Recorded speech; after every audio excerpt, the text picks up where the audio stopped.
Either bring in the existing cast from the first game, such as Ashley Johnson, who played Ellie, and Troy Baker, who played Joel, or casting new characters. And they're interpreting the material and bringing their knowledge of these characters and their take on these characters to life. I think authenticity from every department has been. Joel! Tommy! Shit. How do I get down there?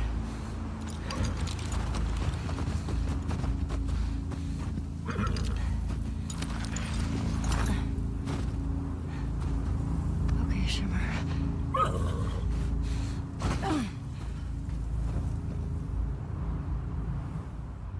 I'll shout now. Yeah. Okay. I need a verbal cue. Going on him. All right. Go.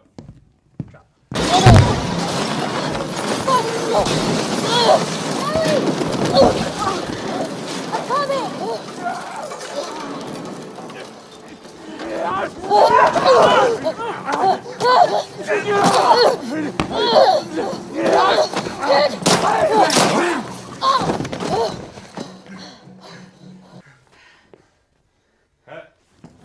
I think that was good.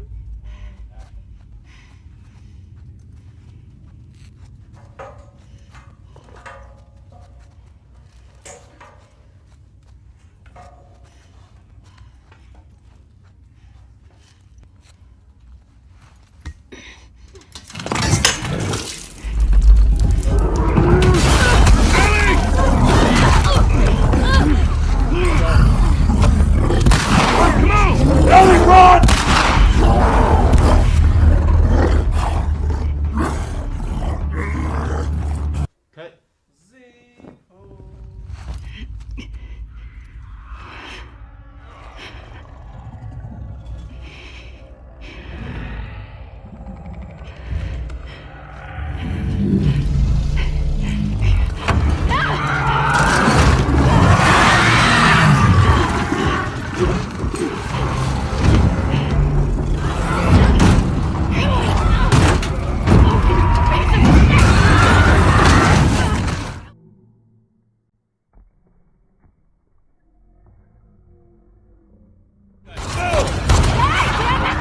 Halfway out. Arms out. Legs out. Pop up.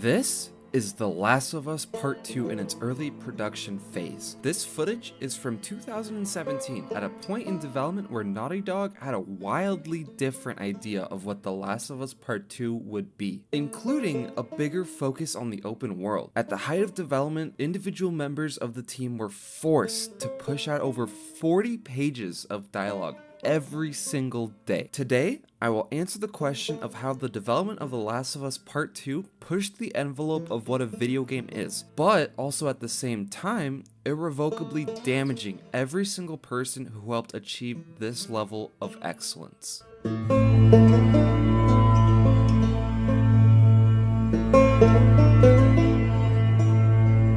Before I start, I will try my best to keep this spoiler free. I know the TV show is right around the corner and I don't want to spoil anything for the folks who are experiencing this for the first time. If anything is remotely related to spoilers, I'll call it out and have an on-screen timestamp you can skip to avoid them completely. With that being said, let's start at the very beginning. Development started right after The Last of Us 1 shipped in 2013, with the first thing Naughty Dog started working on being the reveal trailer. At this point, the game was in pre-production and Naughty Dog was targeting a spring 2018 release date for this game, which would have given them 5 years to develop and complete, which was a pretty sizable increase in development time from what the original Last of Us had. But just a few weeks after development started on The Last of Us Part 2, the team working on the sequel had to stop development and shift their focus to help finishing out Uncharted 4. Neil Druckmann said that just before he transitioned to helping out the Uncharted 4 team in full force, he just wanted to capture the spirit of the reveal trailer. And for the next 2 years, the Last of Us team would help finish Uncharted 4. But all they were thinking about during this time was keep working on the sequel to The Last of Us. Naughty Dog had a big problem on their hands though. Crunch was starting to really affect the team. Uncharted 4 had a massive reboot midway through development and all of the employees were working extremely long days in order to get the project out the door. This had such a negative impact on the team that by the end of development of Uncharted 4, almost 70% of the non-lead designers would quit due to stress caused by the immense pressure. Around this same time, the co-creator of the original Last of Us game, Bruce Straley, would announce his departure from the studio as well, leaving the sequel to be completely in the hands of Neil Druckmann, who became the president of Naughty Dog.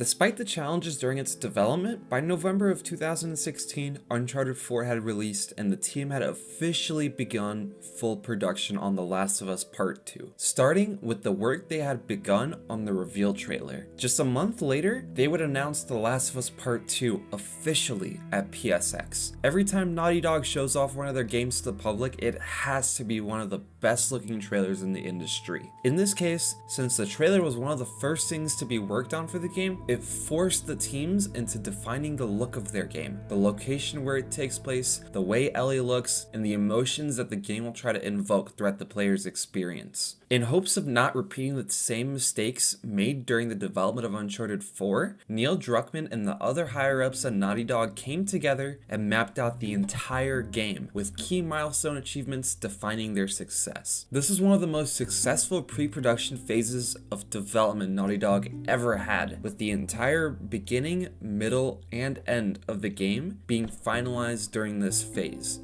At this point, they seem to have come up with a solution to their crunch problem with a solid path to ensuring their teams wouldn't be forced into sacrificing their mental well-being. But unfortunately, this isn't how the story panned out. In reality, it got much, much worse. Naughty Dog wanted to keep the hype train going as the reveal trailer really started to garner excitement. They were originally targeting to show gameplay off during E3 of 2017, which was 6 months away from the original reveal trailer's release. And at this point, they were still very early in production, with most of the game still compromising of mostly prototypes. It was a bit scary for them at the time, but they wanted to keep growing fan excitement for the game and at the same time, allow the internal teams to really kick the project into gear as fast as they could. The original plan for the E3 2017 gameplay reveal would be a 2-minute cinematic followed by a 5-minute gameplay sequence of the festival from Jackson. Again, showing off this gameplay reveal would set the bar for the rest of the development of the game. At the same time as planning for this reveal was happening, the team was also finishing up the DLC expansion for Uncharted 4, which was set to ship around E3, which gave Naughty Dog only 2 weeks of the full studio's efforts behind this reveal trailer. The only solution to this, however, was to have the programmers work on both Uncharted 4's DLC and The Last of Us Part 2's development simultaneously. They were trying to ship a game and a demo at the same exact time. It was such an impossible task for them to do both at the same time. But thankfully, the leadership at Naughty Dog were able to come to their senses and realize that if this had happened, it would dramatically lessen the quality of both the demo and the Uncharted expansion. So they made the decision to delay the reveal of the game to E3 of 2018. But despite this, they still worked on the demo extensively, showing it off only internally, which would lock the gameplay and design by June of 2017. The higher-ups promised the team that once the demo was finalized by January of 2018, they would burn it to a disk and seal it up and never have to touch it again. But the higher-ups still wanted people to continue to get excited for the game. They still wanted to show something off in 2017, and despite the demo being pushed to next year, the teams would also be forced to work on another trailer to be released at the end of 2017 at the Paris Game Show. This time, showing the world the character of Abby for the first time in a 4-minute cinematic. And yet again, the entire team was being pushed to their limits here. By October of 2017, less than 2 weeks away from the Abby reveal trailer, Naughty Dog still had big ticket items to finish up in the trailer. But to the detriment of the health of the staff, Naughty Dog were able to finish up the trailer and showcase it during the Paris Game Show. Now, this development research video isn't about the rights or wrongs of having feminism in video games. There are a ton of videos out there about this topic. What I'm about to highlight here is how the creators of the game wanted to have their game feel like, and what influenced their decisions. It's up to you to come up with your own opinions of how this shaped the final product. Here's what I hate about that article. I'm sorry. Do a modicum of fucking research, just a modicum of research, just like a little bit. Like, I like having a conversation about what power is. Does that make me less fucking female? I like working at a video game. With that being said, the development of Abby was completely changed during the development of the 2017 trailer for her. In concept art, she was originally supposed to be more like Ellie in the way she looked with less muscular definition and facial expressions. But the higher-ups at Naughty Dog felt that she needed to resemble Joel in some ways, so they buffed her model up and made her look and play with more force and strength, including her moveset and combat encounters. At this point, designers had to rebuild how she played in-game from the ground up again, leading to extensive periods of crunch. Just like everything else during the development of this game, Neil Druckmann wanted to slightly revise the catalyst behind the main motive of Ellie's actions during the game. At this point, they had shot a pivotal scene and had the team edit it and made sure it was at the quality bar Neil wanted it to be at, which he would give his approval for. And then the next day, there would be another version of the same exact scene that the team had to recreate. The team would do the same intensive work on a new scene and then have them get Neil's attention in order to get the green light. They would set up meetings for him so that they could continue to work on their other mountain of other tasks, of which also needed Neil's approval every single time. The team would set up cameras, different positions of video, and what their edited versions of scenes looked like. I got bad news. Mail yours this. He's canceling? He's canceled. But we had the cameras set. He's supposed to come in. He's the Actually, it's good we're getting this on camera. This is what it's not about. This is what it's about. Yeah, he has some melee stuff to review today. He said let's pick it up tomorrow. So yeah, that's what happens. And so it's like, okay, all right, that's fine. I don't care.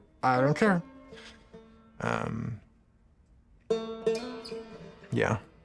Quite often, Neil would be pulled into other things he has to review at the same time and delay giving the green light on certain scenes, leading the team to have to wait for him to approve their work before finishing a scene, which caused massive delays in ensuring all of their work gets completely finished on time, especially with tight deadlines. Remember the E3 2018 demo I talked about earlier in this video? The one where the higher-ups at Naughty Dog locked and sealed it by January of 2018 to make sure their teams wouldn't be forced to crunch on it? Well, in May of 2018, less than a month before the demo was being shown off, Neil wanted to revisit the demo and have the team pull in all of their new advancements they've made since then into the presentation. But pulling in these new changes would completely break the demo. Designers wanted to go back and open up the demo a bit more, the combat sequences were getting too cramped, and the assets weren't really showing off the full capability of quote-unquote next-gen.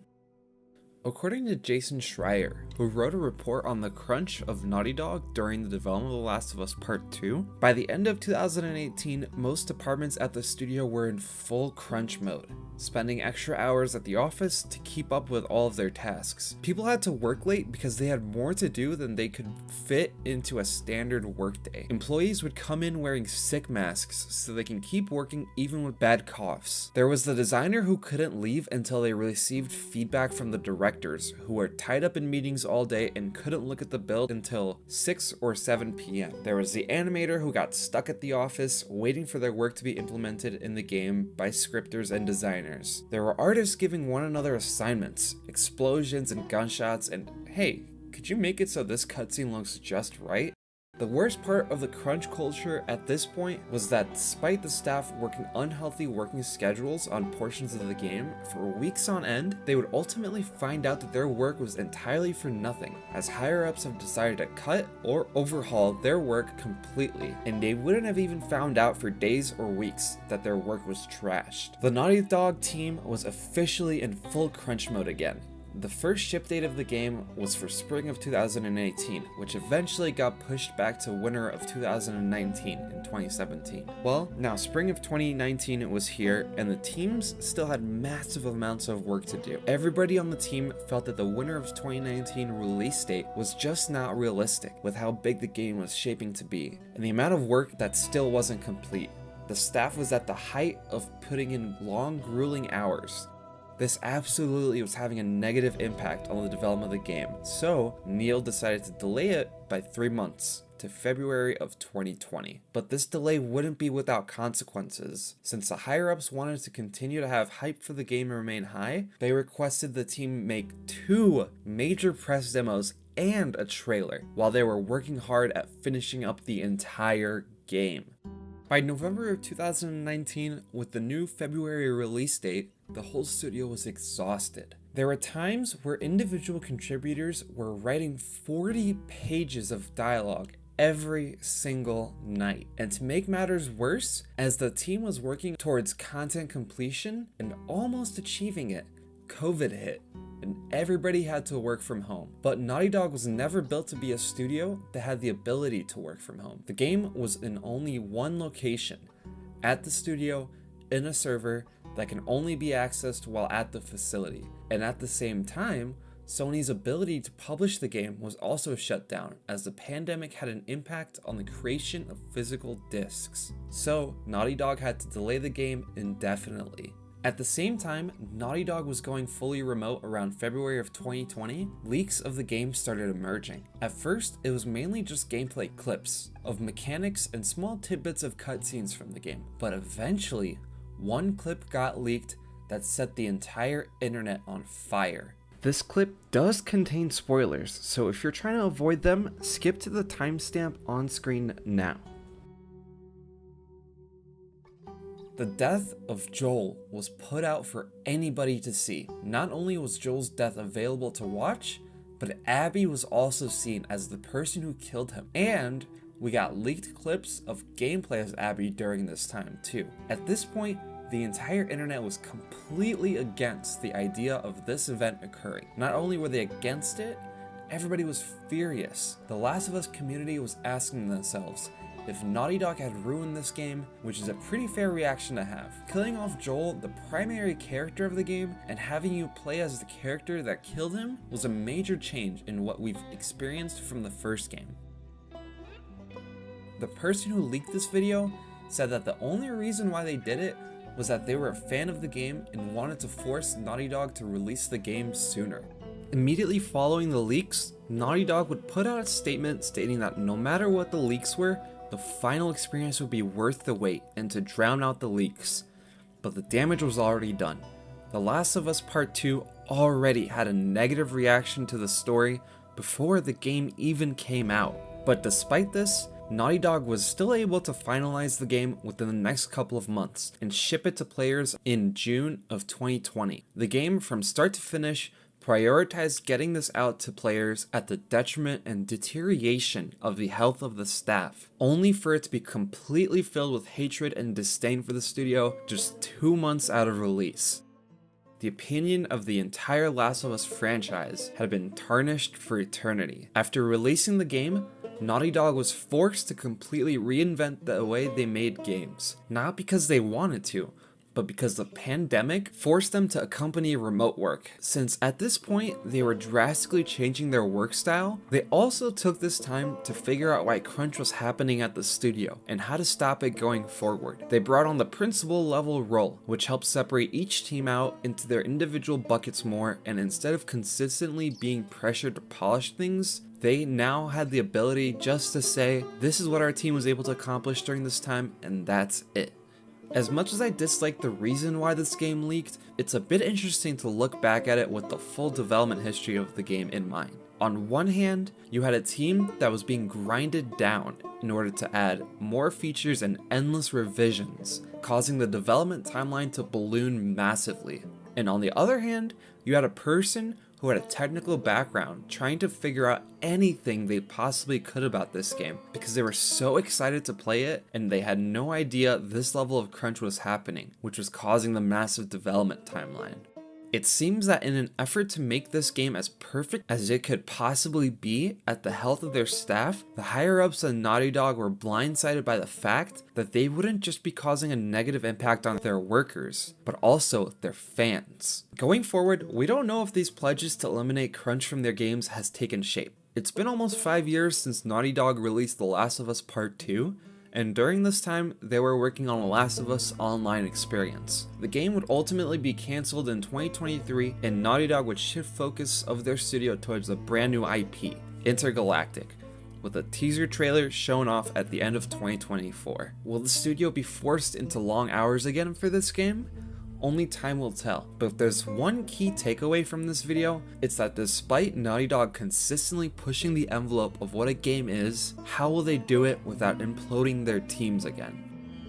If you guys liked this video, it would mean a lot if you subscribed and dropped a like down below. We're almost at 10,000 subscribers, and hitting that goal would mean you guys actually like these videos and allow me to make even more. There's still lots of stories of game development I'd like to tell, and your support is paramount to me making these. If you guys have any suggestions on what game I should cover next, feel free to let me know in the comments below. If you want to check out what the development behind the first The Last of Us game was like, I'll have that linked here too.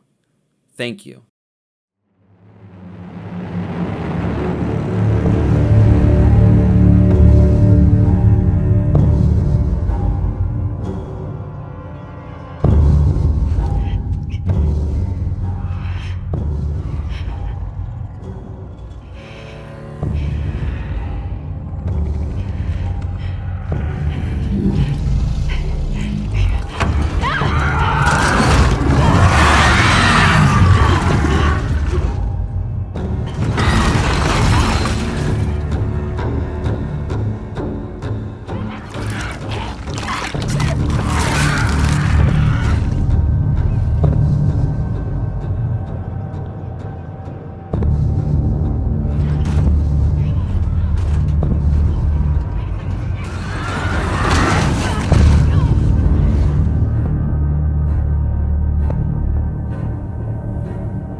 Spooky.